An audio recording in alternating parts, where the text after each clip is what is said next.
Donc merci. Donc nous sommes réunis ici ce jour, le jeudi 8 août 2024, pour la mise en place d'un comité local qui s'appelle Coligep, qui s'occupe de la gestion des inondations. Et ce comité local est issu de l'extension du projet 2, qui est un programme de gestion des eaux pluviales qui a démarré intensément dans la zone de Keur Massar et dans d'autres localités, mais qui, à notre bonheur, arrive au niveau de la commune de Tivaouane Peulh Niaga. Ce projet a pour but de coordonner, d'investir et de soulager les populations dans le cadre des eaux pluviales. Nous en sommes très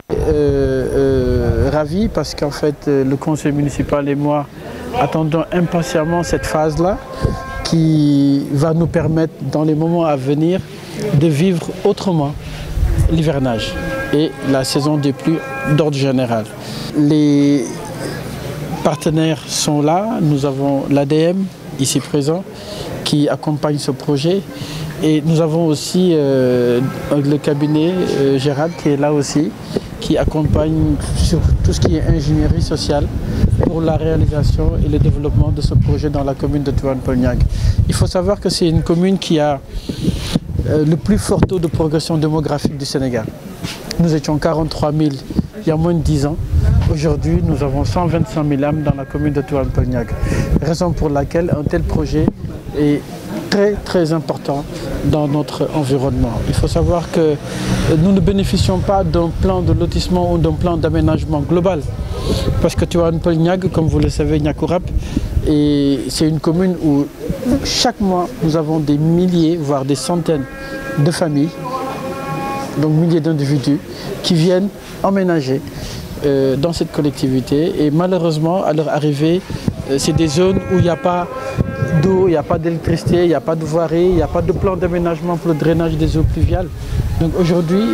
avec l'arrivée de ce projet, vraiment nous sommes satisfaits. Nous espérons que le démarrage qui est imminent dès cet hivernage, nous espérons que les populations pourront déjà en bénéficier et que dans les années à venir, la commune de Tivaouane Peulh Niaga bénéficiera autant que la commune de Keur Massar ou les communes de Keur Massar de ces aménagements. Kon tey dañoo daje fii ci commune Tivaouane Peulh Niaga pour tàmbali projet bi nga xam ne mooy projet 2 muy projet boo xam ne état bi moo ñu ci accompagner mu jublu ci toppatoo nekkinu askan bi ci mbirum inondation yi. day lu ñu ñor ndax gis nañ ne que saa bu nawet bi ñëwee dañuy am ay jafe-jafe projet bi nag mën naa ne sax dana romb tuuti inondation ndax am na yeneen phase ak yeneen yëf yoo xamante ne si daf ciy bokk te loolu yëpp ci njëriñu nekkinu askan bi la. mais li ci gën a am solo tey mooy taxawaay bi nga xam ne askan bi am na ko muy délégué de quartier yi muy bàjjenu gox yi muy imam yi muy chef de village yi muy membre conseil municipal bi muy bépp acteur muy jeune muy jigéen koo xamante ne si yaa ngi yëngu ci développement wu commune Tivaouane Peulh Niaga te particulièrement mbirum inondation yi ñor la. tey ñu ngi leen di sant leen di gërëm yéen ñëpp def nañ fi liggéey bu mucc ayib liggéey boo xamante ne si pàcc yi ñoom danañ ko expliquer ak waa ADM ñi nga xam ne dañ ci jàpp ak cabinet Gérald bi nga xam ne dafa nekk tamit ci projet bi ñoom ñëpp tey ñëw nañ def lu ñuy wax assemblée générale parce que ñëw nañ waxtaan ak waa Tivaouane Peulh ñëw nañ waxtaan ak waa Niakourab ñu ko wër ñëw nañ waxtaan ak waa Niaga leen wër tey nag mi woon assemblée générale boo xam ne dafa boole ñetti zone yooyu yëpp ñëw fii tey pour que ñu mën a tënk loo xamante ne si noonu la ñuy àndee ci projet bi nga xamante ne si moo ñuy woyofal suñu jafe-jafe yi ñu am ci jamonoy mbënd bi. li ci am solo tamit mooy taxawaay bi mooy dañu créer beneen comité boo xam ne mooy comité local bi muy Coligep muy comité boo xam ne moom lu mu jublu mooy coordination action yi nga xamante ne si mooy am ci askan bi parce que tamit partenaires yi ñoom bu ñu ñëwee am na fu ñuy yem parce que ñoom dañuy indi seen xam-xam seen koppar seen taxawaay ak état du Sénégal mais tamit day fekk ñun tamit ñu am organisation boo xamante ne si ñoom bu ñu ñëwee mën a ànd ak ñun liggéey bu rafet liggéey boobu nag mairie bi da ci taxaw ànd ci ak Coligep bi nga xamante ne si tey fal nañ ñu ko nar a jiite te dañ ko fal ci falin bu rafet mooy fexe nañ ba gox yëpp ñi nga xam ne ñoo ŋànk problème mu inondation yi gox yooyu yëpp gis seen bopp ci comité bi nga xam ne teg nañ ko fii tey. am nañ yaakaar ne que ni ngeen gisee fu mel ni Kër Massar niñ ko liggéeyee ni mu rafetee loolu mooy ñëw tey ci goxu Tivaouane Peulh ñàkku rab kon incha allah am naa yaakaar ne que dana am jafe-jafe yu bëri yoo xam ne askan bi mu ngi koy jànkonteel jafe-jafe yooyu jël nañ ko en charge mairie bi daana def lu mu ci mun waaye tey nag doole ngi commencé dugg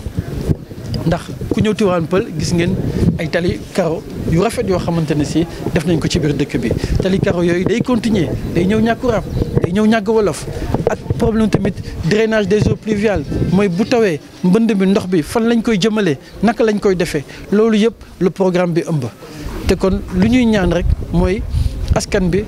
jàppale ñu ci taxawuñu ci ñu am ndam ci projet bi nga xamante ne si projet bu nar a defar commune bi la ma ci sant ñëpp di ci sant ADM di ci sant cabinet bi di ci sant conseil municipal bi nga xamante ne si amul guddi amul bëccëg ci lépp loo xam ne projet ñu ngi ci taxaw pour que mu ñëw ci askan bi. d'accord monsieur le maire li nga wax ni macha allah rafet na léegi man dama bëggoon xam ndax xam ngeen point yi nga xam ni mooy point yi nga xam ne moom mooy point yi nga xam ne ñoo gën a impacté ci wàllu inondation bi ndax recensé ngeen ko xam ngeen point yi pour que projet bi maanaam bu ñëwee ñooñu mën ci bénéficier ba li leen doon dal ci at yu weesu dootu leen dal. waaw d'abord projet bi ma jox leen benn information benn détail benn exemple rek am na zone yoo xam ne boo demee tey ci Daaru Salaam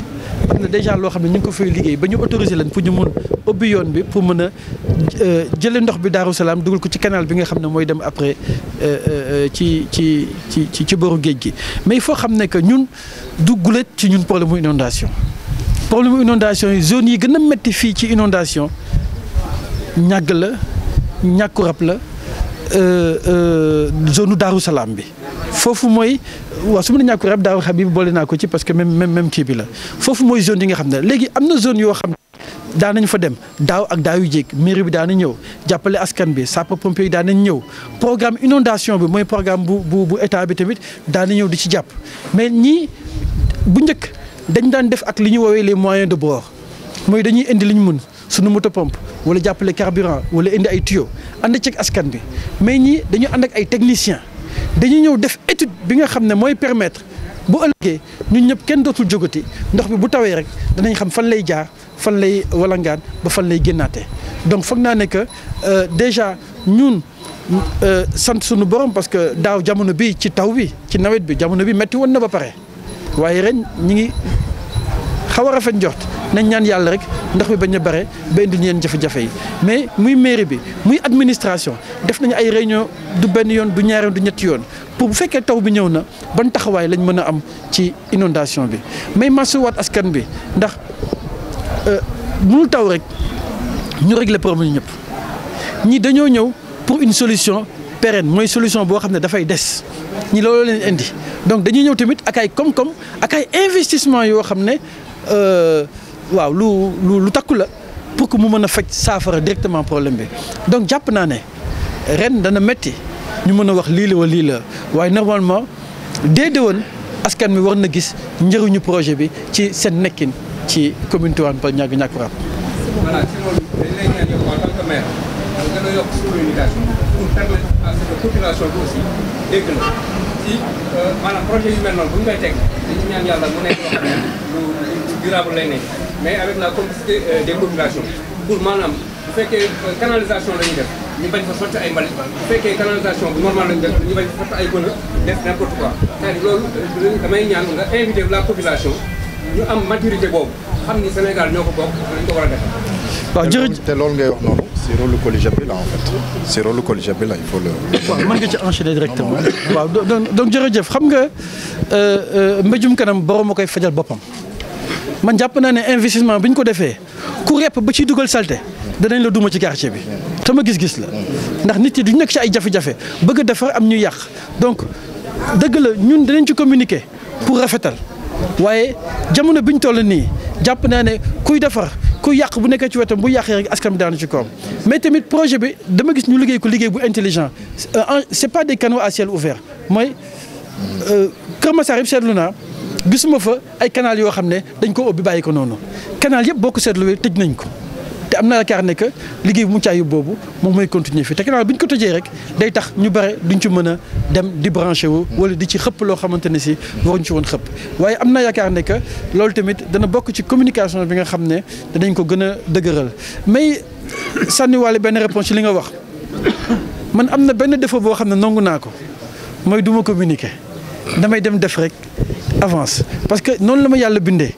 damay liggéey di dem mais nag communication bi gis naa li mu mën a jëral moo tax li mu mën a jur moo tax ci commune bi tamit ak conseillère waxtaan nañ ci pour am léegi benn plan de communication pour li ñuy dund li ñuy réaliser ñëpp di ko mën a yëg ndax benn exemple rek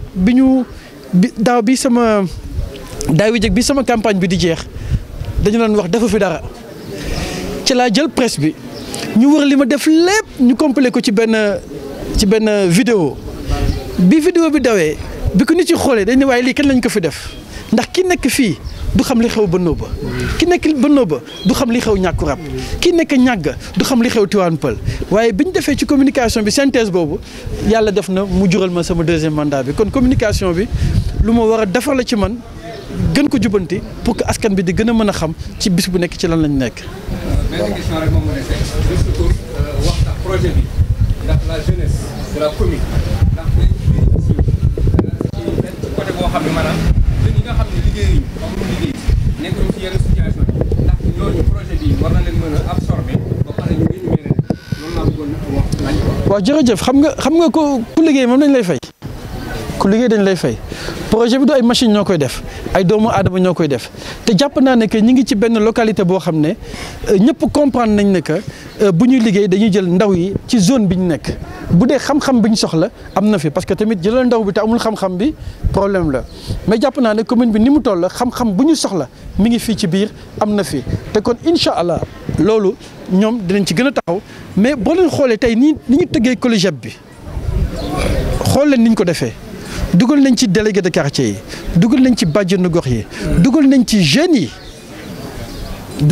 bu baax a baax donc am na yaakaar nag même secrétaire général bi nga xam ne moo war a coordonné lii comité bi yëpp di def ñàkku rab la jógee jeune la kon loolu wane na ne que niñ ko organiser nu baax la te jeunes yi danañ ci gis seen bopp te foog naa ne ku bëgg dara luy woy dañ ci dugal ndaw yi. Voilà, je m'appelle Papa Mamadou Cissé, je suis l'assistant technique national du projet 2 et du CHARP au niveau de l'agence de développement municipal, ADM. Voilà.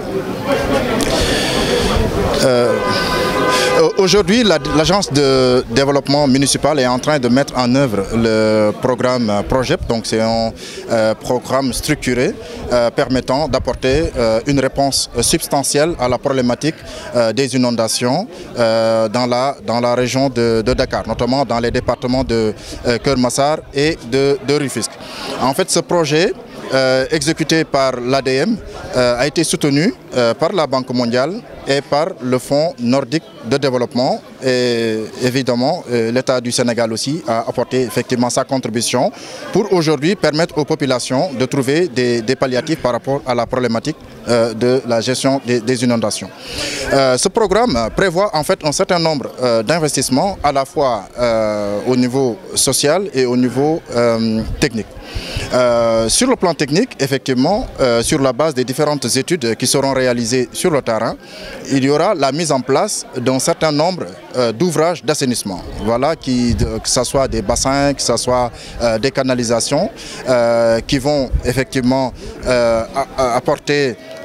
une solution salvatrice par rapport à la gestion donc, de ces eaux pluviales-là. Mais également, tout autour, il y a en fait le soutien de sous-projets, ce qu'on appelle PIC, hein, des projets d'investissement communaux. C'est-à-dire aujourd'hui, de ce point de vue-là, l'idée est de permettre aux comités locaux d'avoir des ouvrages supplémentaires qui viennent effectivement se greffer tout autour de ces ouvrages d'assainissement. Voilà, que ce soit des terrains de foot synthétiques, que ce soit des aires de jeu, des terrains multifonctionnels, etc. À la fois, cela nous permet de pouvoir assurer la résorption du taux de chômage, donc ça promeut l'insertion des jeunes, mais également ça permet aux populations aussi d'avoir toujours un œil sur la gestion optimale des ouvrages qui ont été mis en place. Voilà. Maintenant, sur la partie ingénierie sociale, le cabinet Gérard a été en fait identifié par l'ADM et avec qui nous collaborons pour à la fois la mise en place des instances de gestion et de suivi donc de ce projet-là au niveau local. C'est pourquoi d'ailleurs aujourd'hui on est là pour implanter le COLIGEP. C'est le comité local d'initiative pour la lutte, pour la gestion des eaux pluviales et la lutte contre les changements climatiques. Et donc ce COLIGEP est un comité inclusif d'acteurs dont le mandat est de veiller vraiment à la gestion des ouvrages qui seront mis en place. Parce qu'à la fin du projet, si l'ADM et les partenaires ne sont plus là, Gérard, c'est au COLIGEP effectivement de poursuivre vraiment le suivi, l'entretien, la maintenance et la gestion donc des différents ouvrages, ainsi que l'exploitation des plans d'investissement communaux qui ont été mis en place. Donc c'est dans un souci de durabilité et de pérennité des interventions que ces comités pérennes ont été mis en place. Et aujourd'hui, je peux dire qu'on a la satisfaction, une entière satisfaction par rapport à cette assemblée générale, parce qu'on a vu l'engagement des communautés locales à vouloir s'impliquer davantage dans la gestion effectivement des problématiques des changements climatiques et aussi à la gestion durable des inondations. D'ici monsieur le maire ak représentant d'ici aussi représentant ADM bi. Donc tey dañu ñëwoon fii pour réunion assemblée générale pour mise en place COLIGEP bi. Vraiment bi ñu ñëwé gis nañu engagement population bi gis nañu mobilisation population bi loolu ñu ngi koy rafetlu té ñu ngi ciy content trop ñun nak Gérard dañu nekk ñun ñoy bureau facilitation sociale bi engagement communautaire ak ingénieur social donc ñun dañuy accompagner population bi dans la mise en œuvre de ce programme de ce projet waaw dañ leen accompagner tey def nañu mise en place COLIGEP bi dinañ fi ñëwaat accompagner leen dafa leen ay formation dafa leen ay plan d'action comme ça ngeen mën dérouler seen plan d'action durant votre mandat. Le mandat dure 2 ans gàtt na gàttul waaye il faut ñu dérouler suñuy activité. À partir de semaine prochaine sax équipe bi dina fi ñëwaat def ay campagne de sensibilisation def ay mobilisation sociale def ay forum pour askan bi gën a xam projet bi askan bi gën a xam li ñuy liggéey ci projet bi.